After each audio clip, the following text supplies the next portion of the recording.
Certificate ఇచ్చిన ఒక MLA polling బూత్లోకి వెళ్ళి అక్కడంతా అధికారులందరూ ఉండగా ఒక ఈవీఎం తీసుకొని పగలగొట్టారండి. చాలా ఆశ్చర్యం కలిగింది. పోలింగ్ జరిగి 7 రోజులు అవుతా ఉంది. ఈ రోజు వరకు ఈ విషయం బయటికి ఎందుకు రాలేదు?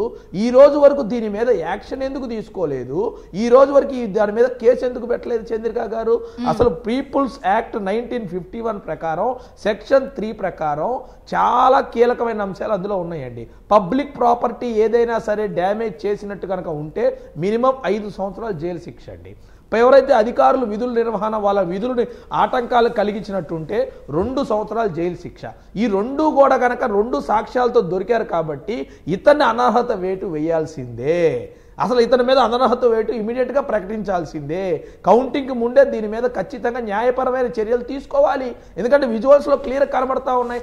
ఎమ్మెల్యే ఆ మాదిరిగా రావటం ఏంటి, తీసుకొని పగలగొట్టడం ఏంటి, అడ్డొచ్చిన ఏజెంట్ని నీ సంగతి చూస్తామని బెదిరించడం ఏంటి అంటే ఎంత దిగజారిపోయారు చెప్పండి. మళ్ళీ ముందు నుంచే సీసీ కెమెరా సర్వైవల్ ఉందని అందరికీ తెలుసు. మాచర్ల లాంటి సెన్సిటివ్ ఏరియాలో ఉన్నా కూడా అతను అంత బరి తెగిచ్చారంటే దానికి కారణం ఎవరండి? వెనకుండి ఎవరు కొమ్ము కాస్తున్నారు, వెనకుండి ఎవరు గొడుగు పట్టారు, నీకెందుకు నువ్వు వెళ్ళు, నేను నీకు అండగా ఉన్నా అని చెప్పిన వ్యక్తి ఎవరో కూడా తెలియాల్సిన అవసరం ఈరోజు ఉందండి. ప్రజాస్వామ్యాన్ని పూర్తిగా మంట కలిపే ప్రయత్నం చేస్తున్నారు. ఎవరైనా సరే అడిగితే తీసుకొచ్చి మీరు ఆ కులపోళ్ళు కాబట్టే మీరు చేస్తున్నారు అని ఒక ముద్ర కూడా వేసే ప్రయత్నం జరుగుతూ ఉంది. ప్రజాస్వామ్యాన్ని కాపాడటానికి ఖచ్చితంగా అందరూ చెప్పారండి. అది వాళ్ళు కులపోళ్ళు కాబట్టే మా మీద ఈ విధంగా దుష్ప్రచారం చేస్తున్నారన్న సంగతి ఆల్రెడీ జరుగుతూ ఉంది. నిన్న సాయంత్రం నుంచి మీరు చూడండి, ప్రతి దానికి తీసుకొచ్చి కులం ట్యాగ్ పెట్టడం, ప్రతి దానికి దీని మీద యాక్షన్ తీసుకోండి అని ఎవరో ఒక పెద్ద మనిషి అతనేదో ఇండిపెండెంట్ ప్లాట్ఫామ్ మీద అతను పోరాడుతూ ఉంటే అతనికి ఒక కులం అంట కట్టడం, ఏదో ఒక కోర్టులో ఒక రిపోర్టు ఇది కరెక్ట్ కాదు కదా, ఇది చేసిన తప్పు అని చెప్పని ఒకటి అడిగితే అతనికి కులం అంట కట్టడం, ఎవరో ఒక అతను ప్రెస్ మీట్ పెట్టి చేసిన తప్పు కదా అంటే అతనికి కులం అంట కట్టడం, ఇది లేదు అది లేదు.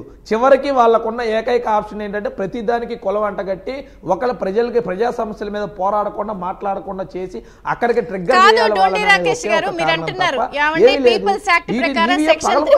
సెక్షన్ 3 ప్రకారం ఇదండి, ఈ పనికి చేస్తే ఇది శిక్ష ఇలా అని చెప్తున్నప్పుడు కళ్ళ ముందు సీసీ ఫుటేజ్లు కనపడుతున్నాయి. దొంగలు ఎవరో కనిపిస్తుంది. ఆత్మ బంధువులు అని చెప్పినప్పుడు ఆవు చేలో మేస్తే దూడ గట్టును మేస్తుంది అని చర్చ. పోనీ దాంట్లోకి వెళ్ళట్లేదు. ఎవరెవరు ఆత్మ బంధువులు, వాళ్ళ ప్రవృత్తి ఎలా ఉందో దాంట్లోకి వెళ్ళట్లేదు. కానీ ఇన్ని కనిపిస్తున్నా 150కి పైన దేశం అంతా షాక్ అయ్యేలా రికార్డ్స్ వచ్చేంత మెజారిటీ సీట్లు కౌంట్ వస్తుందని చెప్తున్నా మరి ఇవన్నీ బయటపడుతున్నప్పుడు ఎలా చూడాలి? ఒకటి, మీరే ఓడిపోతున్నారు కాబట్టి ఇలాంటి రీజన్స్ అన్ని ఎదుర్కొని గొడవ చేస్తారని అధికార పార్టీ ఆరోపణ చేస్తుంది నిన్నటి నుంచి. మేము బాగానే ఉన్నాం, ముహూర్తాలు పెట్టించుకున్నాము, ఆ ఎన్డీఏ కూటమిలో ఓడిపోతున్నారు కాబట్టి వాళ్ళు ఇట్లాంటి గొడవలు చేస్తున్నారు, వాళ్ళు వాళ్ళ మీడియా అని అంటున్నారు. మీడియాను కూడా ఎవరే పక్షమో కలిపేశారు. మీరేమంటారు? మీరు ఓడిపోతున్నారు కాబట్టి ఈ తతంగాలంతా.